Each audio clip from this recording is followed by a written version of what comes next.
નમસ્કાર. શિક્ષા એકેડમી ઓનલાઈનના આ ખાસ ડીપ ડાઇવ સેશનમાં સ્વાગત છે. હા, અને ખાસ કરીને ટેટ અને ટાટ જેવી સ્પર્ધાત્મક પરીક્ષાઓની તૈયારી કરતા ઉમેદવારો માટે આ સેશન એકદમ નિર્ણાયક છે. સાચી વાત. કારણ કે માત્ર ગોખણપટ્ટીથી પરીક્ષા કદાચ પાસ થઈ જાય, પણ ભવિષ્યમાં જ્યારે વર્ગખંડમાં જઈને એક આદર્શ શિક્ષક તરીકે ઊભા રહેવાનું હોય ને, ત્યારે સામાજિક વિજ્ઞાન શિક્ષણના ધ્યેયો, હેતુઓ અને અભ્યાસક્રમની આ પાયાની બાબતો જ માર્ગદર્શક બનતી હોય છે. એકદમ સચોટ વાત. શિક્ષણ એ કોઈ હેતુ વગરની કે આડેધડ ચાલતી પ્રવૃત્તિ નથી. આજની આપણી આ ચર્ચાનું મિશન બહુ સ્પષ્ટ છે. આપણે પુસ્તકીય વ્યાખ્યાઓથી એક ડગલું આગળ જઈને એ સમજવાનું છે કે સ્ત્રોત સામગ્રીમાં જે 21 સ્લાઇડ્સ આપી છે તેનો મૂળ અર્ક શું છે. તો ચાલો આ બાબતને વિગતે સમજીએ. હવે આપણે સ્લાઇડ નંબર 1 સમજીએ, જેનું શીર્ષક છે સામાજિક વિજ્ઞાન શિક્ષણ, ધ્યેયો, હેતુઓ અને અભ્યાસક્રમ. જુઓ, એક શિક્ષક તરીકે વર્ગખંડમાં જતા પહેલા આ ત્રણેય શબ્દોનો અર્થ અને તેમનું જોડાણ જાણવું બહુ જરૂરી છે. એટલે કે ધ્યેય, હેતુ અને અભ્યાસક્રમ આ ત્રણે અલગ નથી, પણ એકબીજા સાથે જોડાયેલા છે, ખરું ને? હા, બિલકુલ. આ ત્રણેય એકબીજાના પૂરક છે. ધ્યેય એ અંતિમ મંઝિલ છે, હેતુ એ રસ્તાના માઇલસ્ટોન છે, અને અભ્યાસક્રમ એ ત્યાં સુધી પહોંચવાનો રસ્તો છે. બરાબર છે. હવે આપણે સ્લાઇડ નંબર 2 સમજીએ. શીર્ષક છે પ્રસ્તાવના, શિક્ષણ અને લક્ષ્ય. અહીં સૌથી અગત્યની વાત એ છે કે કોઈ પણ માનવીય પ્રવૃત્તિ હંમેશા ધ્યેયલક્ષી એટલે કે ગોલ ઓરિએન્ટેડ હોય છે. એટલે ધ્યેય વિનાની પ્રવૃત્તિ તો અર્થહીન જ કહેવાય ને? હા, અને શિક્ષણનું લક્ષ્ય માત્ર માહિતીનો ઢગલો વિદ્યાર્થીના મગજમાં ઠાલવવાનું બિલકુલ નથી. શિક્ષણનું અંતિમ પરિણામ એ સર્વાંગી વિકાસ છે. સર્વાંગી વિકાસ, આ શબ્દ બહુ સાંભળવા મળે છે. એટલે કે શારીરિક, માનસિક અને સામાજિક વિકાસ, બરાબર? એકદમ સાચું. પણ જો પરીક્ષાના દૃષ્ટિકોણથી કે પ્રેક્ટિકલ રીતે વિચારીએ તો આને વર્તન પરિવર્તન કહેવાય. અચ્છા, એટલે જો ભણાવ્યા પછી વિદ્યાર્થીના વર્તનમાં કોઈ જ હકારાત્મક બદલાવ ન આવે તો તે શિક્ષણ અધૂરું ગણાય. બિલકુલ. અને સ્પર્ધાત્મક પરીક્ષામાં આમાંથી જ MCQ પૂછાય છે કે શિક્ષણનું અંતિમ લક્ષ્ય શું છે? તો જવાબ આવે અપેક્ષિત વર્તન પરિવર્તન. આ બહુ જ અગત્યનો મુદ્દો છે. હવે આપણે સ્લાઇડ નંબર 3 સમજીએ. શીર્ષક છે શૈક્ષણિક પરિભાષા, ધ્યેય અને હેતુ વચ્ચેનો ભેદ. અંગ્રેજીમાં જેને આપણે એમ્સ અને ઓબ્જેક્ટિવ્સ કહીએ છીએ, આમાં બહુ જ ગૂંચવણ થતી હોય છે. હા, આ બંને શબ્દો ઘણીવાર એકબીજાના બદલામાં વપરાતા હોય છે.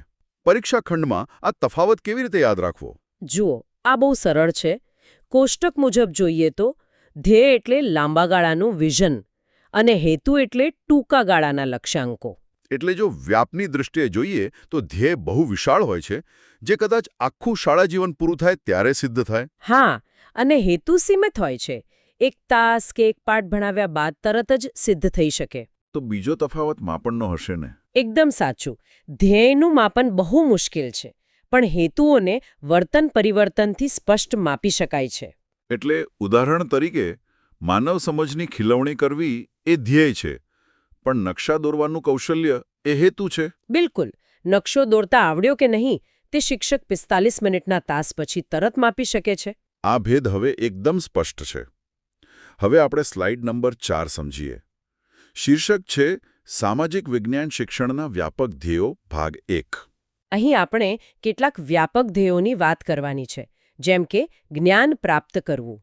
વિદ્યાર્થી પોતાના રોજિંદા જીવનનું, ભૂગોળનું અને દેશના અર્થતંત્રનું જ્ઞાન મેળવે. હા, અને બીજું છે તર્કશક્તિનો વિકાસ, એટલે લોજિકલ થિંકિંગ. ગરીબી કે બેકારી જેવી સમસ્યાઓના ઉકેલ માટે આ બહુ જરૂરી છે. હા, અને ત્રીજું છે રાષ્ટ્રીય નીતિ અંગે સમજણ અને લાંબા ગાળાનું આયોજન. પણ મને અહીં એક પ્રશ્ન થાય છે. રાષ્ટ્રીય નીતિ એટલે પંચવર્ષીય યોજનાઓ જેવી બાબતો? શું ખરેખર ધોરણ 8નો વિદ્યાર્થી આ બધું સમજી શકે? એ ધીમે ધીમે વિકસે છે. આપણે તેના મગજમાં રાષ્ટ્ર નિર્માણની પ્રક્રિયાના બીજ રોપવાના છે. અચ્છા, એટલે આપણે એને અર્થશાસ્ત્રી નથી બનાવવાનો, પણ દેશની પરિસ્થિતિ સમજતો કરવાનો છે. બિલકુલ. અને આ જ રીતે હવે આપણે સ્લાઇડ નંબર 5 સમજીએ.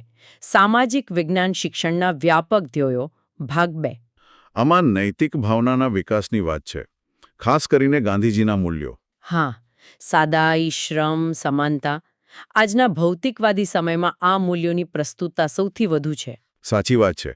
બીજું છે સામાજિક મહત્તમ કલ્યાણ અને વાસ્તવિક સ્થિતિનો ખ્યાલ. એટલે કે વિદ્યાર્થી માત્ર કાલ્પનિક દુનિયામાં ન રાચે. તેને ભાવાવધારો, શોષણ, ભ્રષ્ટાચાર જેવી વાસ્તવિકતાનો ખ્યાલ હોવો જોઈએ. એટલે સાદી ભાષામાં કહીએ તો વ્યવહારુ અભિગમ કેળવવો. હા, અને આનાથી જોડાયેલો આગળનો મુદ્દો છે. બરાબર.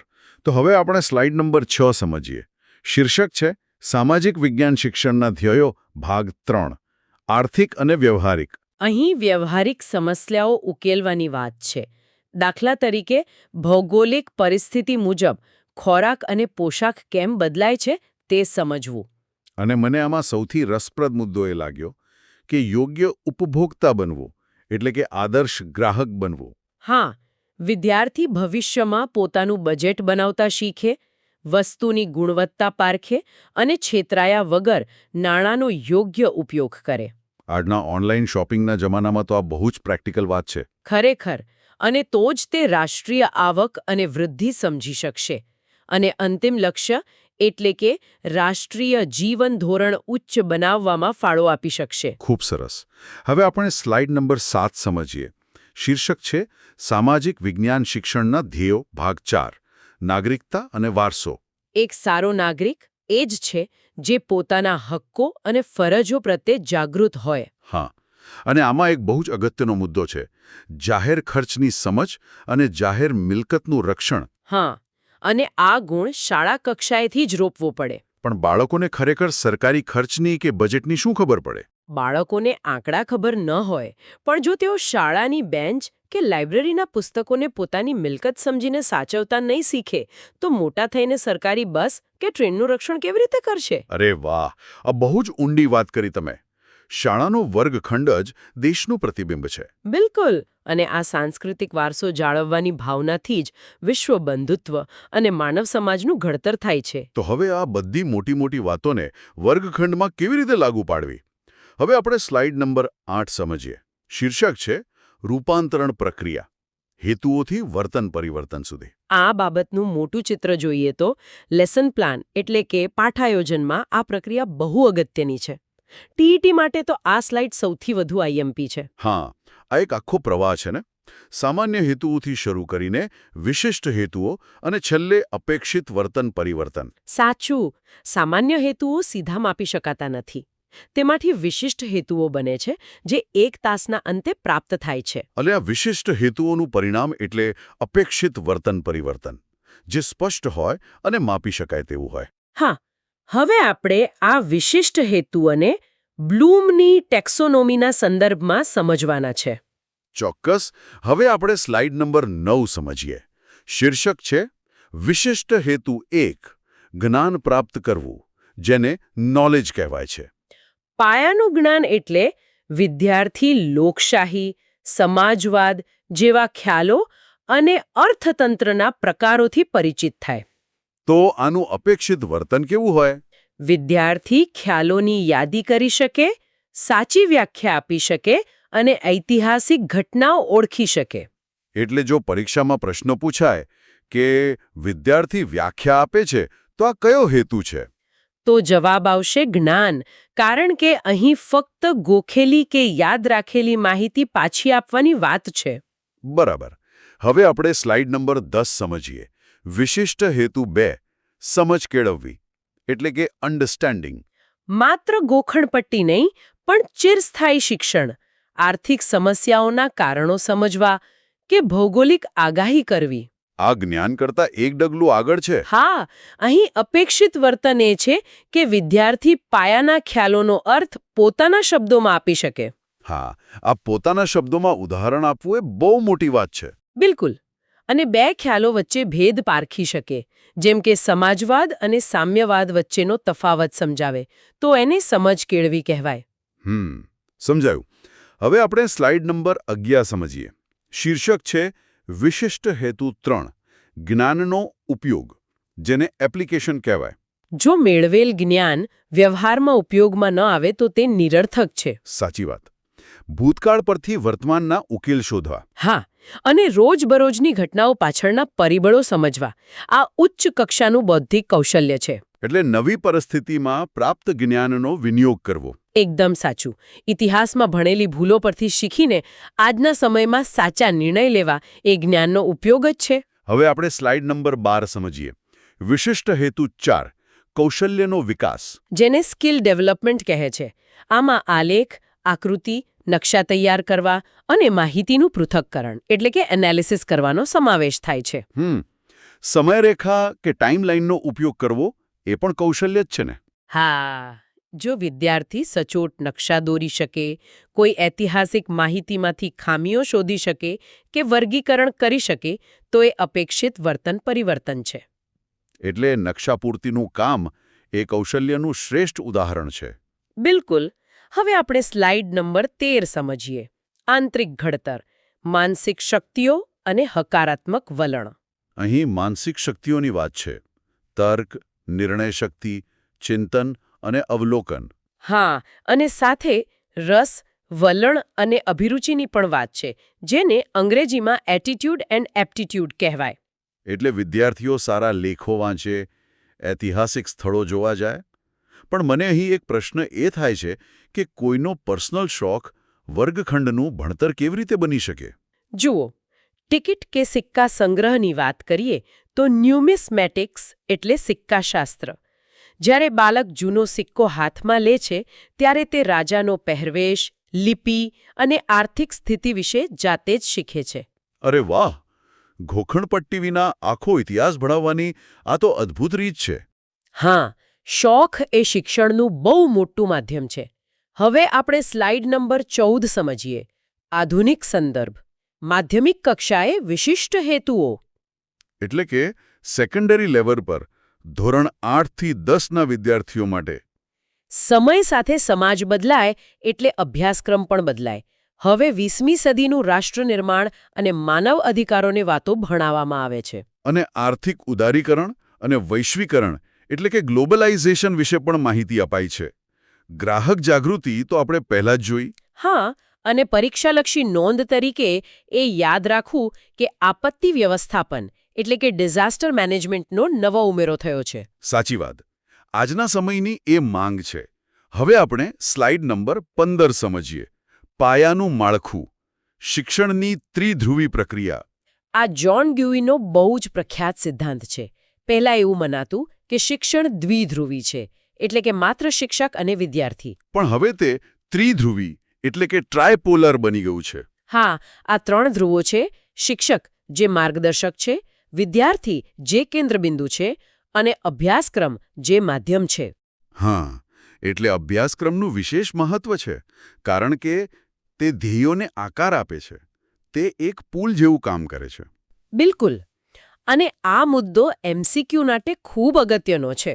તો ચાલો અભ્યાસક્રમ વિશે વધુ જાણીએ. હવે આપણે સ્લાઇડ નંબર 16 સમજીએ. અભ્યાસક્રમની સંકલ્પના. અંગ્રેજી શબ્દ કરિક્યુલમ એ લેટિન શબ્દ કુરેરે પરથી ઉતરી આવ્યો છે. કુરેરે એટલે કે દોડવાનું મેદાન અથવા રેસ કોર્સ, ખરું ને? હા, શિક્ષણના હેતુઓ એ લક્ષ્ય છે અને અભ્યાસક્રમ ત્યાં પહોંચવાનો રસ્તો છે. પરીક્ષામાં આ લેટિન શબ્દ વારંવાર પૂછાતો હોય છે. બરાબર. હવે આપણે સ્લાઇડ નંબર 17 સમજીએ. મહાન કેળવણીકારોના મતે અભ્યાસક્રમ.